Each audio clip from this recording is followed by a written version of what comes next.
All right, can you hear me? Yep, loud and clear. Looks like we've got Keith and Michelle on this morning as well. Hey, Michelle. Hi, good morning. Morning, Michelle. How are you? Good. Look at my fancy background. Oh, there we go.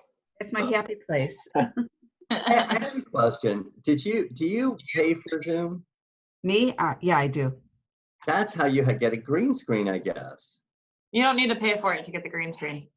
I don't understand. It will not give me the options for colors. Keith, I know John on and I did mine, it. I know on mine, my operating system is older because I have an older Mac that I'm working on, and the system's not compatible with like the green screen technology, so that's why I can't get it. But I don't know how old your computer is, but that could be an issue maybe. Keith, why don't you share your screen and we can look at it? Well, I'll do it afterwards. That's a great, thank you. Well, I'll do it afterwards because people might be joining in a minute. Thank you. Okay. Anyway, this is my happy place. It's a good place to be. It's It is a Key good West. place. Isn't it pretty? Yeah, it is. It is. I've never been to Key West. Oh my God, it's so much fun. Seriously, one of my favorite places. How are you guys? Holding up? Little Hold hung up. Taylor, I see you've gone to San Francisco. Good place to be. Hey, baby. Hey, Bambi, good Morning, morning. ma'am. Hey guys, how are you? Good, how are you? Well, And happy birthday once again, Taylor. Oh, thanks. Yeah, I'm hurting a little this morning. You have a virtual birthday party? Yeah, I had like 2 back-to-back ones, and because Foxtrot delivers wine in like 60 minutes. So like a bunch of my friends were sending me stuff yesterday. So I ended up with like 10 bottles of wine and champagne. I'm like, Nice. This a big birthday? what? Was it a big birthday? No, 28. Eh. 28. I wouldn't mind doing 28 again. You really remember those days, Michelle? I do. Very well. I don't remember it so well. I do. My goal is not to remember it. Funny. All right. Well, what's the topic this morning? Social media. Ah, baby, you take it. Are we waiting on? Should we give? Yeah, let's wait like 5 minutes. It's like 9:02. I just know a couple people had said that they were going to join, and texted me yesterday. So, Okay. yeah, I know of another one or two as well. I think we'll be hopping on. yeah. Michelle, I'll ping you right after this, and then we'll set up a time to talk this afternoon. Okay, sounds Are good. you around this afternoon? Yeah, I have some meetings. Let me just see what my schedule looks like. Okay. I have an 11, 12:30, 1 o'clock, and 3 o'clock. Those are all taken. So after Good for you. 3:30? After 3:30? If we could Okay. do it before then, because I'm going to try and wrap up today by 4:30. Okay. I need to. I have been going to like 6, 7 o'clock every night. Okay, how about 10 o'clock? 10, when we're done with this. You tell me then. Give me your windows again. I'm sorry. Before 11, 12 to 12:30, 1 to 1:30, and then after. No, 12. 12. 12 is perfect. Okay. 12 o'clock.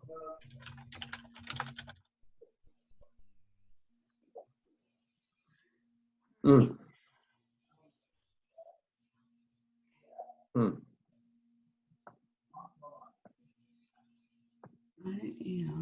I knew I thought Jake was coming. Jake Bernstein. Well, may have gotten delayed. The sun is making me antsy. I'm like, I wish I could go outside. But it's cold. It's really cold. I know, so it's deceitful. Yeah. And disappointing. Yeah. And I heard we're supposed to get snow again. Tomorrow. Yeah. Chicago? Tomorrow. Bambi? Yeah, I'm in Is Bambi? Are you in Chicago? You're on mute. You're on mute, Bambi. Oh, sorry. Yes. you While you guys are talking about this, I just saw this Instagram post my friend posted. She lives in England. And this was like so green. I'm like, how is it so green there? It's pretty green here.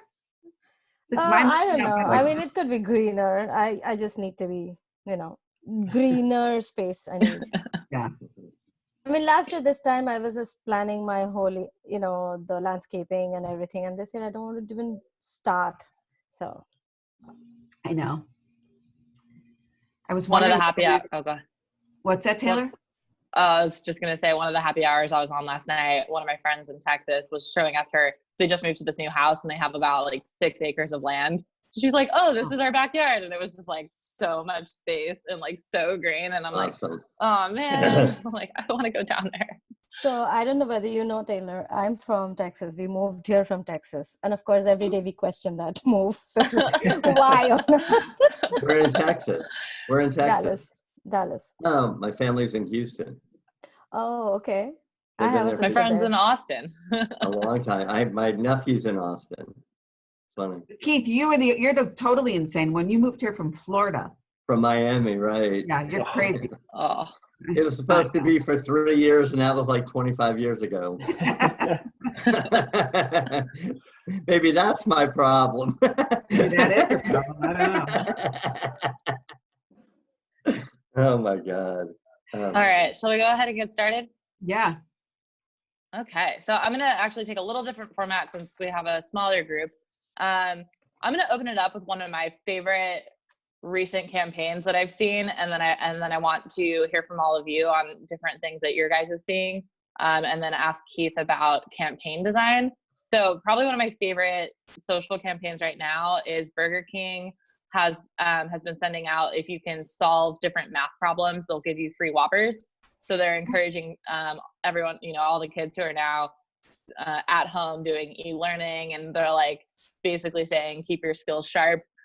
We'll reward you with a free hamburger if you can solve this equation. But they're really complex equations. It reminds me of my calculus days that I don't remember because I'm like, I don't need any of that information in my daily life. So it's fun to see, and then people are jumping all over it, and some people are on Twitter just posting like the answer is 5.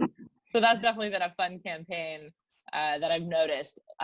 Let's go around and if you guys have any campaigns that you've liked recently or that you've seen that have given you a little bit of joy. Michelle, do you want to start with things that you might have seen? Well, so they have to be social, or can they be actual? Let's see. Anything. Anything. Let's see. Oh God, don't put me on the spot. Start with someone else. All right, Bambi, have you seen any campaigns recently that you thought were cool? I did, but I don't know whether it qualifies, again, like Michelle said, I don't know whether it qualifies for a social campaign or maybe it's just a social post. So, all the museums have opened up and they are offering like free virtual tours and everything. So I'm like quite a nerd when it comes to that. So of course I went and signed up for more than I usually have on my feed. And the amazing thing about the Met and the Sotheby's and the Christie's, what they're doing is like every day they have a theme and they are digging up art from 500 years back and 1,000 years back, and they're actually collating it theme wise. And it's like, I don't know, had I even traveled to all those places, I wouldn't have had them all on my feed at the same day. So I am actually loving that. So probably doesn't go anywhere. They're just doing it just to feed fantasies of people like me, but I'm loving that. But that's super cool. And I love that it speaks to the innovation and like how a lot of these companies are pivoting and using the emerging tech, and of course using social as a vehicle of communication, that these now exist. But I love that. I love to see all the businesses right now like shifting and, coming up with creative solutions that they probably otherwise would have taken forever to develop things like this. John, why don't you go next? Yeah. Any campaigns that you've seen that you like? I think I have researched enough marketing tools over the last year or two that's the only thing I get, targeted for with ads on social. And so it was I want to say early March, right around the time that maybe even before shelter in place went in effect in Chicago. And immediately there's a resource I like called Digital Marketer Lab. And it's kind of like online learning specifically for a variety of marketing tools. And I wanted to learn about some LinkedIn stuff and had been on there a little bit. And as soon as things really started shutting down, they opened up their entire platform for free for not only the month of March, I think they extended it to later in April as well. And they said, we've been in a lot of people's shoes where maybe we wanted to make a career pivot, or we wanted to, we found ourselves laid off after 08 and wanted to, pick up some skills to make ourselves more marketable. And so we know where a lot of people are coming from. And as a result, they opened up their entire platform to, people who may have been laid off, or really anyone in general, just to pick up new marketing skills and sales skills as well. And I thought that was a really great campaign early on, before things even got really bad. That was really effective. They just, I think Ryan Deese is their CEO. I'm on their email list, and he said, there were, I think, more than like 17,000 people who signed up for free classes or free access because, and he said that was probably the most fulfilling thing he's done in his career. So I thought that was really valuable and something that whereas an example of a company taking a proactive stance very early on is part of all of this. Can you I love share that. the link? Yeah, definitely. Let me see. I don't know if they Thank you. still have open access now, but let me grab the link and I will send it in the chat. I think that's a really great example, though, of like how companies are using like empathy and how they're adjusting, their communications to invite new users and drive like user adoption. Because I can only anticipate, a year from now when things are quote unquote back to whatever new normal is, those users turning into paid customers. If you've got 17,000 new users, I mean, even if all of them pay just $1 a month, that's an additional 17,000 a month in revenue. So that's a really cool thing. Oh, absolutely. So Keith, I'll pass it on to you. I saved the best for last because I'd love to hear about campaign design and approach. I know you have so much experience in that area. And kind of given all these examples, like what are some cool campaigns that you've seen and some core considerations that marketers should be considerate of as they're developing new campaigns? First of all, I was just texting Michelle, not to be rude to anybody, but she's trying to get back on and needed the link. So Michelle Elster. So that's who I was texting. So a couple of campaigns that come to mind, and I posted this one on LinkedIn last week, was, the Tide Cleaners Loads of Love, which I thought was fantastic. Did you see that, Bambi, by chance? I posted that on LinkedIn. Tide Cleaners, and it's where the company is doing free laundry for doctors, nurses, anybody affiliated with the hospitals. And it was just, the name of the program is called... I must have missed it. I'm so sorry. That's okay. But there was another one, Pepsi is doing a program tomorrow night, or Saturday night rather. And it's, we're all in this together, and it's a music event, and it's artists performing from their home. That I think is great. And then the last one, and I believe it's the Whopper, Taylor, you were talking about that, and it was how you could make the Whopper at home and what the ingredients are. It could be the Impossible Burger. It's one of the two, but what was really brilliant about it, and this goes to answering your question, is it really goes to the essence of what the brand represents. It really takes that, with the brand's equity. Let's just say it's Pepsi, it's all around music and how can you unite people and leverage it in a very philanthropic way to really get people behind the brand.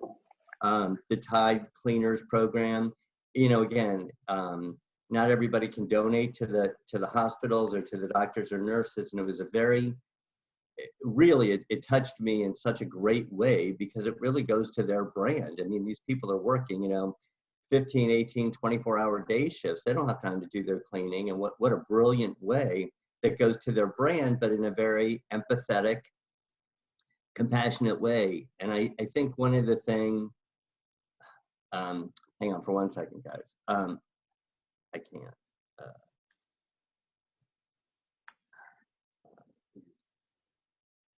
Michelle's having difficulty. I apologize.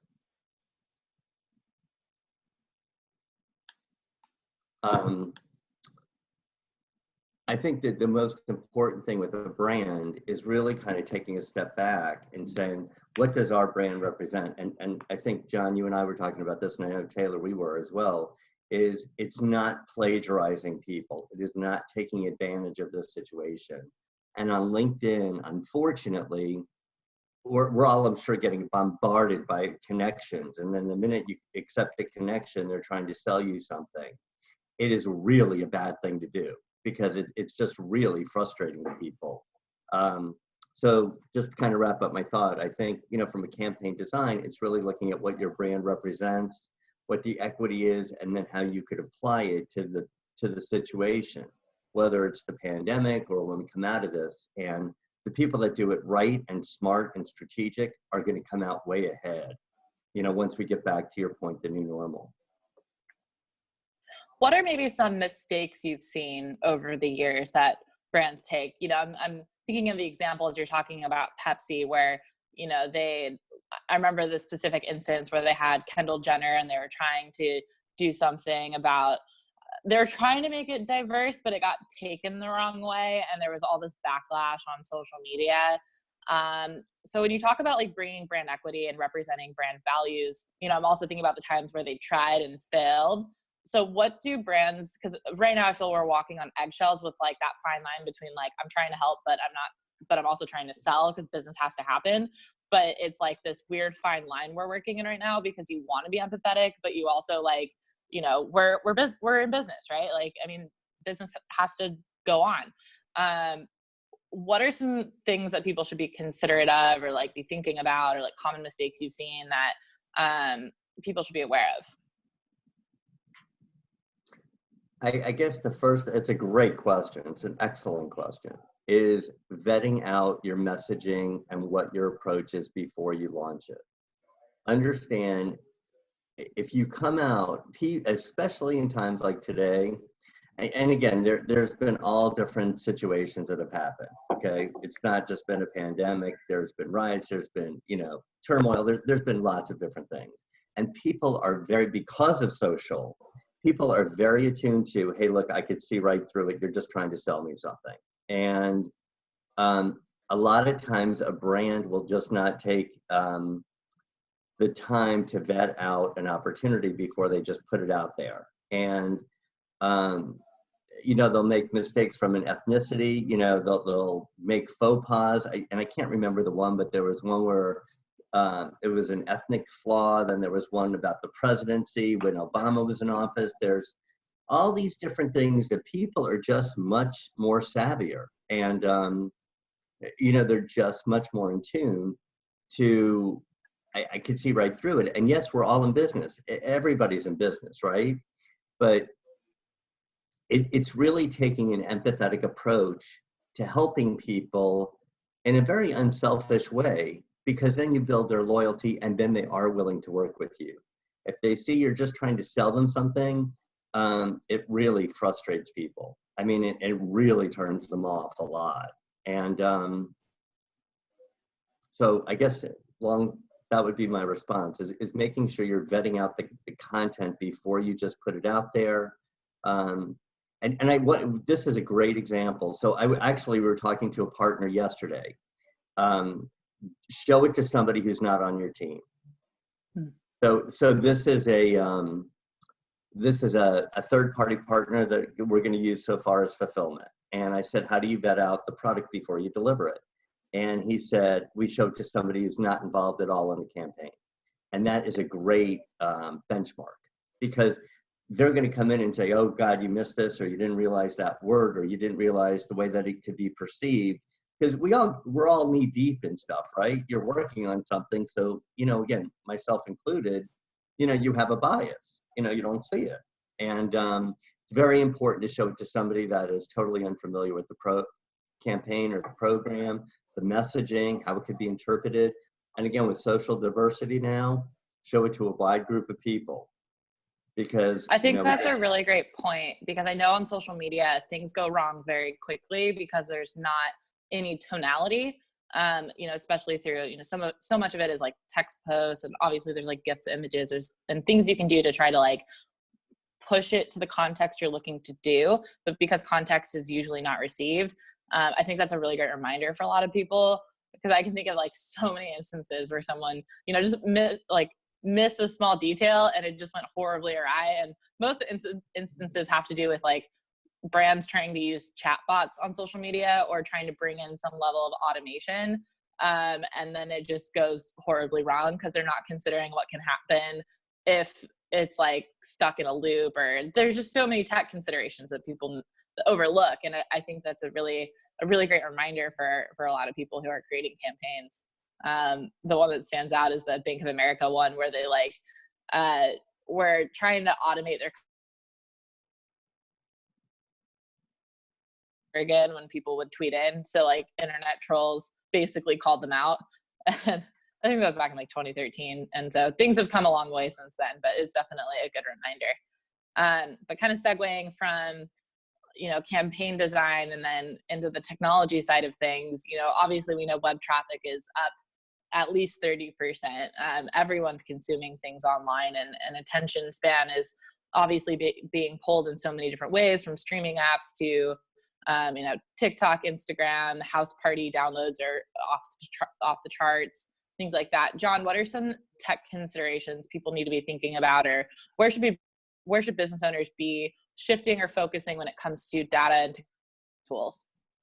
Yeah, that's a great question, Taylor. And I think this is a great time actually, from not only for businesses to think about how they're transforming themselves into remote work and other sort of digital technologies rather than just kind of in-person interaction, but it's a great time for businesses to evaluate, one, the utility, and two, how well they're doing in terms of looking at their data and utilizing it to make better decisions. I mean, every business right now needs a focus on efficiency. And so, especially when it comes to your sales and marketing budget, because you really can't afford to have many misses with your campaigns. So a few of the metrics that I've really been focused on through all this are, one, looking and speaking specifically to kind of Google Analytics and web traffic.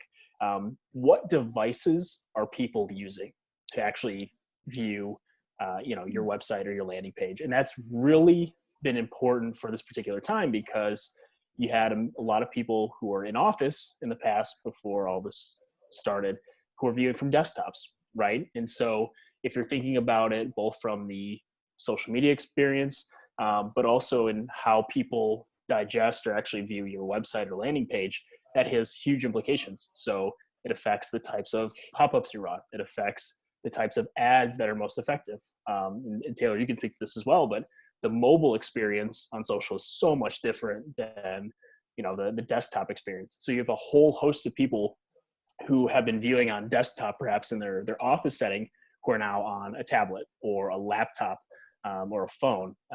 And so that has big implications for how you actually do your advertising and how you actually implement certain things on your website or landing page to increase conversions. The other thing is, and it's always a key metric, but it's especially important now, bounce rate, right? There are very few live events to watch. There's no sports. There are very few other things that people can consume. And so, written content, videos, podcasts are really all that's accessible for people right now. And so you have to look at your bounce rate to see what's working and what's not. Because where you would maybe have a little bit more patience to give a certain piece of content that you're promoting more runway in the past, one, you don't have as much budget now, and two, there are far more pieces of content that are competing with yours at this point in time. And so you just can't afford to give something that same runway and burning money where you otherwise may be able to give it a little bit more leeway in the past. That's another really big one. As a third one, just looking at where are people consuming your content from? I mean, given that everyone's forced to be online now, it opens up doors to a lot of different geographic markets. And so for us here in Chicago, where we maybe were confined to companies that were primarily, if you're B2B or consumers, if you're B2C, were primarily in the Chicagoland area or in, the kind of the tri-state area, you maybe now have access to some other states, other locations that you may not know, you have access to. And so you have to look at your geographic data to see what the dispersion is, see where maybe you can pick up some opportunities where you otherwise wouldn't in the past. So really device, geography, and ultimately bounce rate and kind of timing on page are the three big things that I'm paying attention to right now. I love it. I love especially what you're talking about with paying attention to the devices, because I think that's an element, even on social media, that gets missed often, especially by, I know a lot of people in the quote unquote social space are a little more like on the amateur side, and I hate to say it that way, but a lot of people are missing out on looking really at the data and understanding like how everything really works together. And I think paying attention to the devices, especially because that impacts content format, even on a production side, because we already have to deal with so many different aspect ratios depending on the channel that you use, but you tack on like not only channel, but then device. Something that's a low res image that might show up on your phone might be very different in how it shows up on an iPad. So I think that's a very like great reminder for a lot of people to be like, hey, what devices are people really on right now? And really considering like where they need to spend the time. You also brought up something about geography that like triggered something in my mind, because I just sent an email last night to a friend of mine who's an investor in a convenience store. But it was one of the local convenience stores that is doing wine delivery. And so my friends who are like in Nashville or California, like I got all these wine deliveries yesterday and I was like, oh my God, that's so cool. It's like so fun. But I sent them a note and I was like, hey, you know what? They, cause they have locations in Chicago and Dallas. And I'm like, feel free to forward this along, but they should think about doing something around like virtual birthdays and, opening up the awareness into other geographical markets, even if they don't have a presence there, because they can say, hey, if you have a friend who has a birthday in like Chicago or Dallas, order from us and send them a delivery. So I'm like, now you have an opportunity to increase your revenue in, from people in areas that you otherwise would have never targeted before, to get them to do something that's like in the particular location. So I love that you brought up the whole geography thing. I'm like, oh, this completely changes the game in terms of how we can think about, attracting new customers, even if there's no physical presence.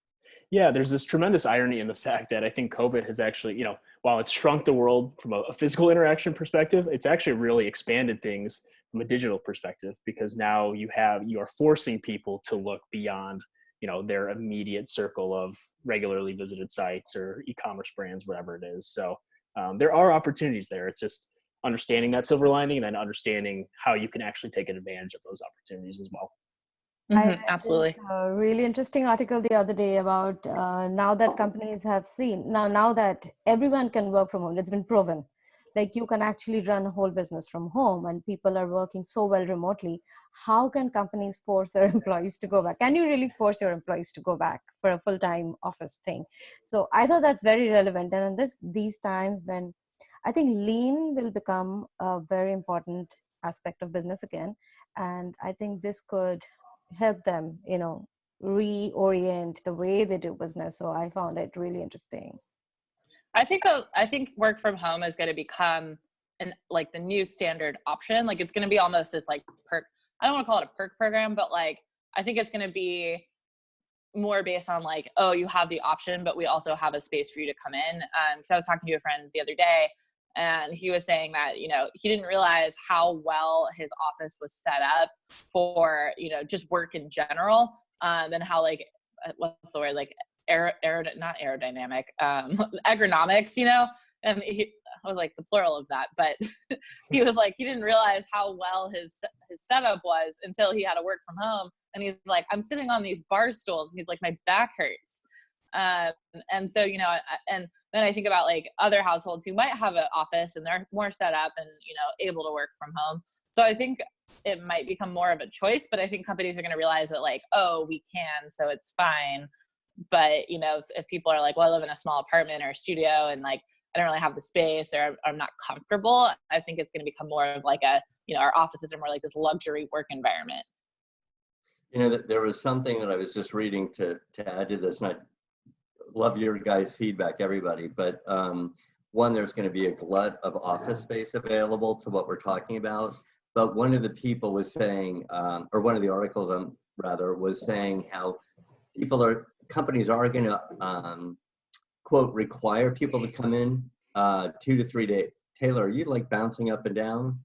Sorry, I'm like holding my iPad with my finger because it's. Oh, it looked like you were like on a bouncy ball, or you were like doing some exercises or something. You kept going up and down, and I was No, I'm like shifting, and I was because like, are you like multitasking my again? iPad thing doesn't like set up. Otherwise, it's like this, and I'm like, all right. So I'm trying to like keep it not from bouncing, but then I was shifting, and yeah. Okay, sorry. No, that's okay. That's okay.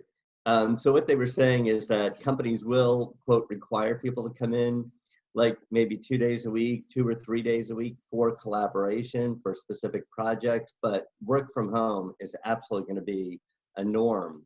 And so the whole article was what's going to happen with commercial real estate, what's going to happen with these shared office spaces, that just nobody's going to pay that kind of rent. I mean, what the article was saying is they would rather pay people more rather than paying these high rents. Because to what we're talking about, everything now is, and you had a great idea, Taylor, with the wine.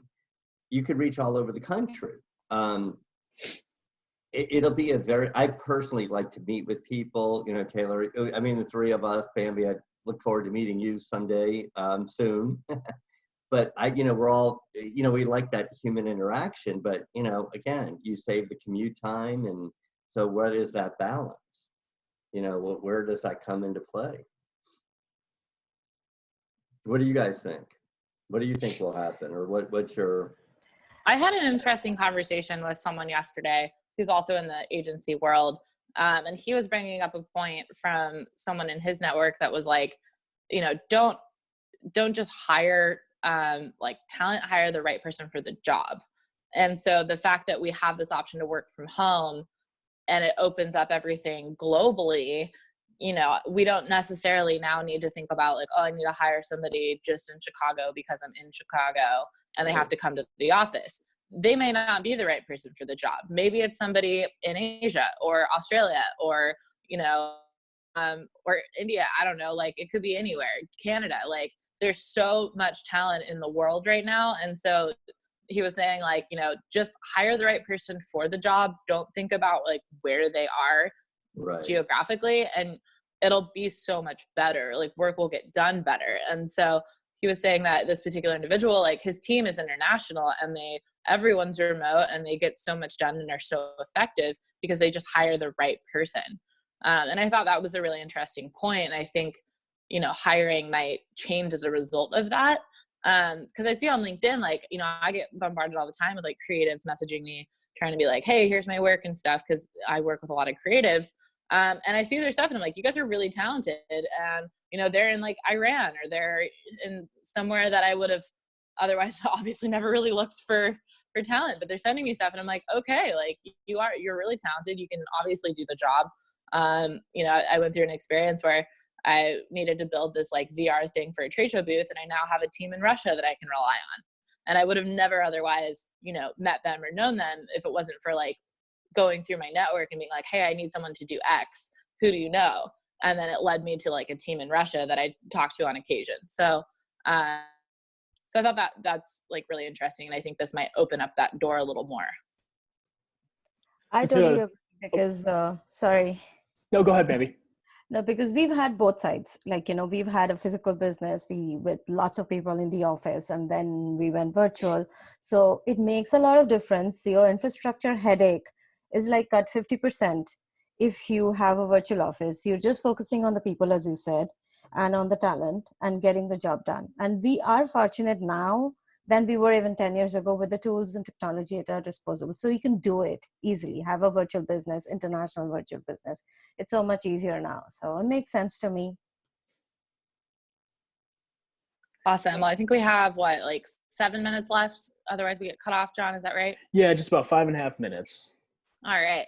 So I guess let's do like closing thoughts. And Bambi, since you're the only guest of the day, what are some like burning questions that you have that you've always wanted to get answered, whether it's about campaigns, digital marketing, social media? I know you're also in marketing, so you know more than probably most people that would be on the call, but what are maybe some burning questions that you have that you'd want to get answered? Well, my question is more veered to social, like when we do the strategies and, we are creating campaign designs for people, and, my core area is content. So my job is to create the content for different channels. Social is a challenge because, social changes so fast, and especially the organic part of it. So how do we convince people to tie in those paid and organic, and that this has been a challenge for me for quite some time, for people who just focus on lead generation? So how do we tie that in at these times when they don't So want to spend time or money anywhere else? the simplest way I can put it, because I get this question asked a lot, is I inform clients that look at the channel as a means of broadcasting. So you diversify where you post by diversifying where you broadcast. It might not be the main channel you invest from a community management front, but you can at least diversify your potential of discoverability because you can have a presence by posting. And it doesn't take that much effort if you already have the content just to resize and post. And then paid becomes an amplifier at that point. We all know every channel has algorithms. So depending on which channel you're most keen on, where the bulk of your audience is, I would spend paid dollars there, because then it becomes an amplifier. And then you can start to play with like, okay, we want to reduce our CPM or our CPR, or look at, if we are running lead gen ads, can we reduce our CPA from that? So that's where then you can start to optimize and refine by doing message testing and things like that. But just to kind of circle back, like if you're explaining to a client like, hey, we need to post on more channels, I typically explain it in terms of like, it becomes a broadcast. And so the ability to broadcast to more people without it taking extra effort or costing extra dollars, you might as well capitalize on that ability to do so and diversify discoverability. That sounds great. Thanks. No problem. Awesome. Any other questions or thoughts? We have about 3 minutes left, but one very quick question for you, Taylor. Obviously, TikTok is all the rage right now, and I've been doing a lot of research on the scoring algorithm and how things go viral. Have you seen any great examples of businesses using TikTok to a lot of success, maybe particularly for B2B type companies as well? It's a very good question. I'm fairly new to it myself, but I've been enjoying a lot of content on TikTok. And some of the things that really stand out in my mind, the way that they display ads, it doesn't feel like an ad when the content's produced very organically. So it's very much about how you create the content to really speak to the platform. And I really enjoy the experience when I see the ad, because I don't necessarily always realize it's a brand that's advertising to me until I see the little download button pop up and I'm like, ooh, I do want to check that out. So I think they're being smarter in terms of how integrating into the fabric of the platform, because I think oftentimes we see like brands come onto a platform and they're just ignoring what it's about. And they're just like, here's our ad. And everyone's Right. like, ugh, advertising, like gag. But I think they're getting smarter in terms of integrating into the fabric and adding value.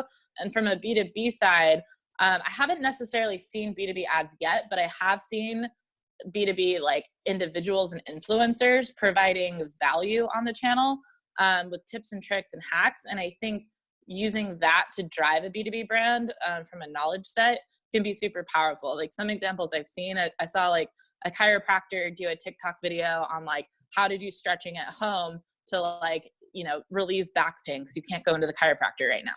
So I thought that was really interesting. And it's a way to kind of build rapport and build, a whole new audience set in that regard. And then I also saw, it was like someone who was a former like VP of hiring talking about like how you can do some things to your resume to like get it through the algorithm. And she was like, here's some tips and tricks that you need to know if you're submitting a resume online, because this is what's going to get you through faster. Otherwise you're going to get stuck in like, the billions of other people submitting applications and it's all algorithmic based. So, people get, it's almost an unfair game in that regard. So I thought that was really interesting. So definitely sparks ideas for like how, if you're in a B2B standpoint, how do you create content that can add value and like inform people or educate them in a way to then get them to buy into your brand. Oh, absolutely. No, that's really insightful. I appreciate it. Yeah. We're Happy to gonna answer drop in, questions. we're going to drop in like less than a minute, it says. I just wanted to give you guys a heads up. I just got this warning. Okay. Well, thanks everyone. This is great. Another This is great good. coffee and conversations. Thanks, Bambi, for joining. No